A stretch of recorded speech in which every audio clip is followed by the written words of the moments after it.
Hi everyone, name is Jasper Cobb, at your service.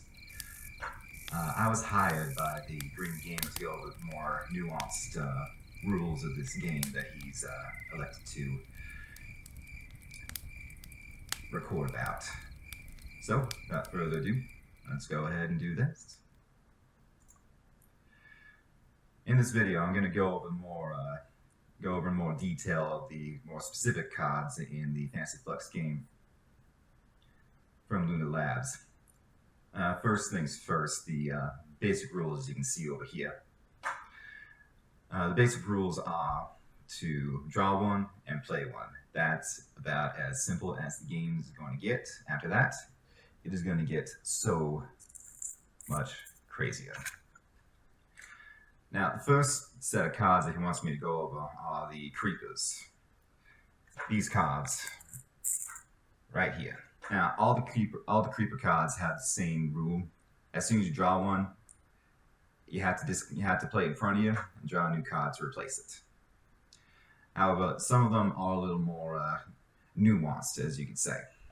These creepers can each represent a different thing in fantasy world. The dungeon is a pretty standard thing to do. If the specific rule for this one is you can discard this card if you discard the treasure trove or the magic ring from play. Pretty standard, pretty much buying your way out of getting into prison. Here's where you can find most dethroned royalty and potential allies and other things like that. Dark Lord, this handsome fella right here, represents all of the big bad evil guys, or the BBEGs, and you can move this card to another player if you discard a keeper card. So basically get rid of one of your keepers to move the Dark Lord in front of your opponents. And at some point almost during every adventure, heroes are going to come across an army of undead. These unfortunately do not have any special rules for them. And the personification of evil. Now, if you have this keeper in front of you, you have to attach it to one of your keepers. And as you can see right here, it says that they stay together, and you cannot, if you have a keeper, you must attach it to one that you have in front of you. And now, the interesting thing about all these cards is that you can't win the game unless the goals, which will be explained in a different video, say otherwise. The next set of cards I'm going to go over are the surprise cards.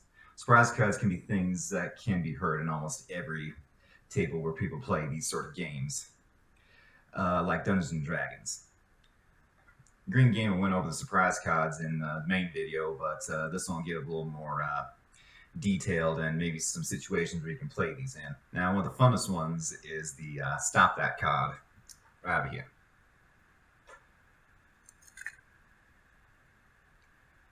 Out of 10, cancel another action another player played.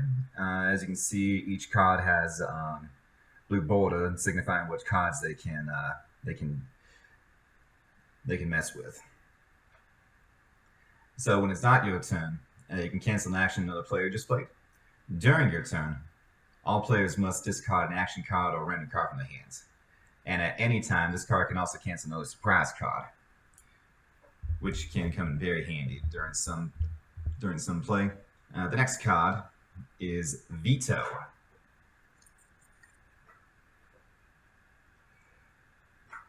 Out of turn, player can discard a new rule card that another player just played, and preventing them from taking effect.